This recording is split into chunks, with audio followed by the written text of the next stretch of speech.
کسی نے کیا خوب کہا ہے کہ اگر تم اس انسان کی تلاش کر رہے ہو جو تمہاری زندگی کو بدل دے تو ذرا آئینے کی طرف نظر دوڑاؤ۔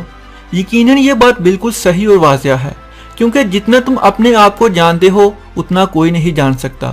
زندگی میں اکثر لوگوں سے تم سنتے رہتے ہوگے کہ اکثر کسی بڑے کام کی شروعات کرنی ہے تو فلاں چیز پہلے کر لو یا فلاں وقت پر کر لو تو تمہارا کام بہتر انداز میں انجام پائے گا اور کامیابی تمہارا مقدر بنے گی۔ لیکن کیا یہی کسی بھی کام کو شروع کرنے کا طریقہ ہے؟ کیا ضروری ہے کہ وہ راہ جو تمہیں دوسرے دکھاتے ہیں یا بتاتے ہیں وہی صحیح ہو؟ بالکل ایسا ضروری نہیں، بلکہ اصل میں شروعات کا مطلب کچھ اور ہے۔ تم خود کو دیکھو، خود کو سمجھو، خود کا مشاہدہ کرو۔ عام طور پر ہر انسان باہر کی دنیا کی طرف زیادہ متوجہ ہے، لوگوں کی طرف اور چیزوں کی طرف زیادہ متوجہ ہوتا ہے۔ بھول جاؤ سب چیزوں کو اور تم کچھ دیر کے لیے آہستہ آہستہ اپنی سوچ بدلتے ہوئے خود کا مشاہدہ کرو۔ اس دنیا میں کتنی ہی چیزیں ایسی ہوں گی جو تمہیں اپنی طرف متوجہ کرتی ہوں گی۔ تو پھر کیا سمجھ آ رہا ہے؟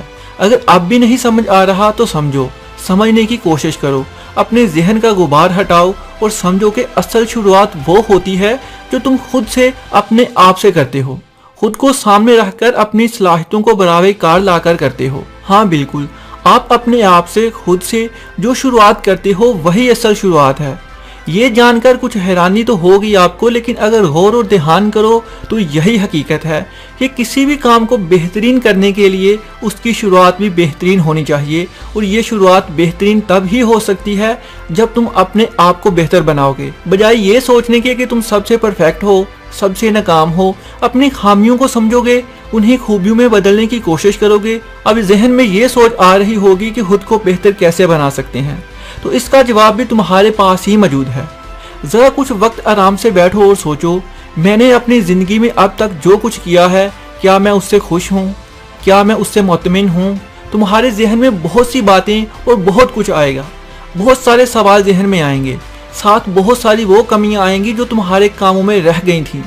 بھول جاؤ کسی بھی کمی یا ناکامی کو، بس ایمانداری سے سوچو، بس صرف اور صرف سکون سے آرام سے یہ سوچو کہ میں نے آج تک زندگی میں کیا کیا سیکھا یا میں کیا کیا سیکھ رہا ہوں۔ بس پھر آہستہ آہستہ تمہارا سارا ذہن ان چیزوں سے بھر جائے گا کہ جب تمہاری زندگی میں کوئی نمایاں فرق آیا ہوگا پھر تمہیں خود ہی سمجھ میں آنے لگ جائے گا کہ ہر کام جو تمہاری زندگی میں اچھائی، برائی یا کوئی بھی فرق آیا تھا اس کی شروعات صرف اور صرف تم سے ہی ہوئی تھی۔ ضرور تم نے اس کام سے کوئی نہ کوئی سبق حاصل کیا ہوگا، کچھ نہ کچھ تو ضرور سیکھا ہوگا جس کے نتیجے میں تمہاری شخصیت میں بہتری آئی ہوگی، یا پھر تم اس میں ناکام ہوئے ہوگے۔ تو بس یہی سے ابتدا کر لو اور خود کو بہتر بنانے میں جٹ جاؤ، کیونکہ تم خود کو جتنا بہتر بنا سکتے ہو کوئی اور نہیں بنا سکتا۔ یہ جان لو کہ زندگی جینے کے لیے ہر شخص اپنی زندگی کا ہیرو آخرکار خود ہے۔